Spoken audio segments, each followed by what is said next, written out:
Hello, I'm the 10-minute English teacher. Let's get you exam ready. Today we're thinking about power and conflict poetry for AQA GCSE English Literature, and we're going to be thinking about William Blake's London. Okay, London by William Blake. I'm going to be providing a reading of the poem for you, along with analysis of form and structure and some of the key moments in the poem. There's William Blake, handsome rascal, very, very iconic and influential poet of the 1800s. Let's start with a reading of the poem. So here it is in front of you, London by William Blake.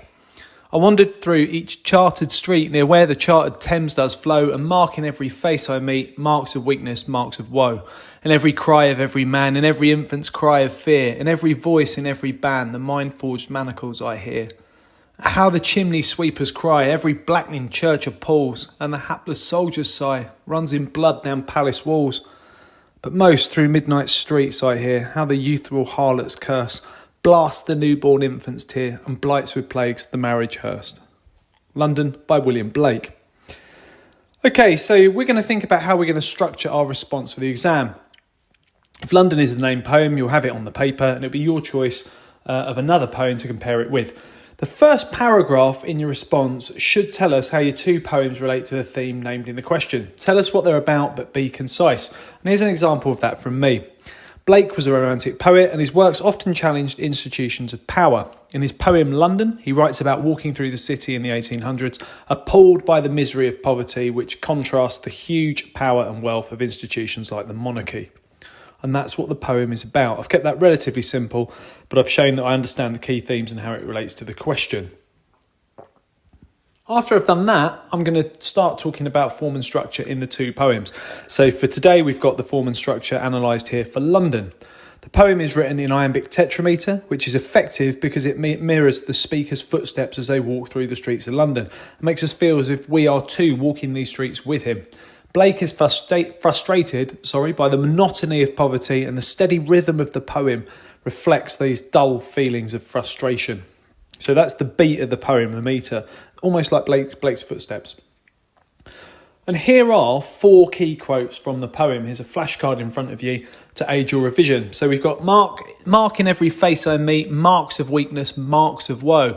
So everywhere Blake looks, he sees that people seem unhappy and powerless, and the repetition of that word mark in the first stanza creates a sense of boredom and sadness in the reader. Chartered is also something that's repeated in that opening stanza, and the idea of something being chartered, it means it's owned by somebody else. So everywhere he looks, he sees sad people, and that's in contrast with how a very small, very wealthy and powerful minority own almost everything in London. I'm sure you wouldn't find London today much different.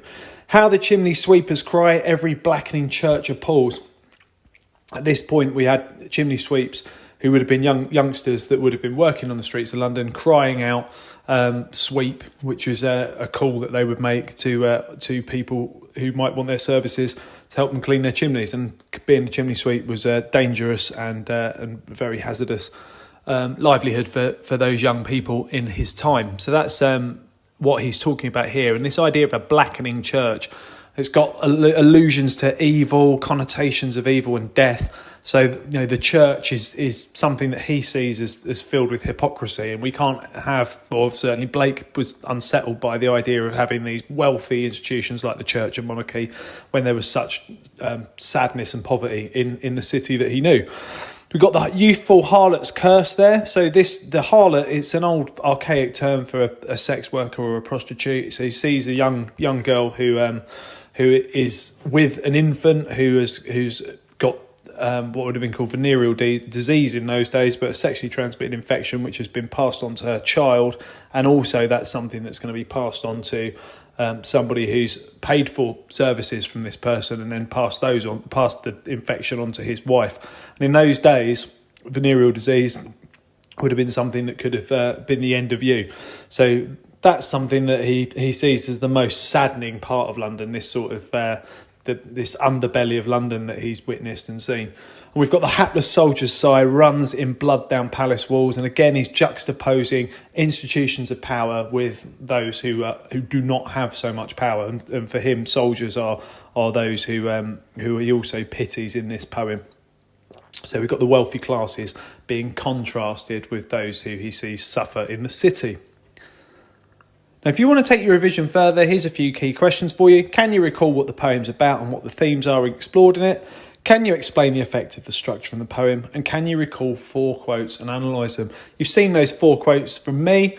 Ultimately, you don't have to know every single line of the poem. You're not going to need to explore every single moment in the poem in the exam. You don't have the time to do that. But you do need 3 or 4 great quotes to analyse from each of your chosen poems. So certainly we should know what London's about. We should be able to comment on the structure. You've got a great key term that you can revisit earlier on in this video. And you also need to know those 4 quotes and be able to analyse those. Okay, check out the other videos on my channel. I'll continue to add content, but feel free to ask me for something you'd like to see me cover in the comments section. Don't forget to like and subscribe and share, and keep revising.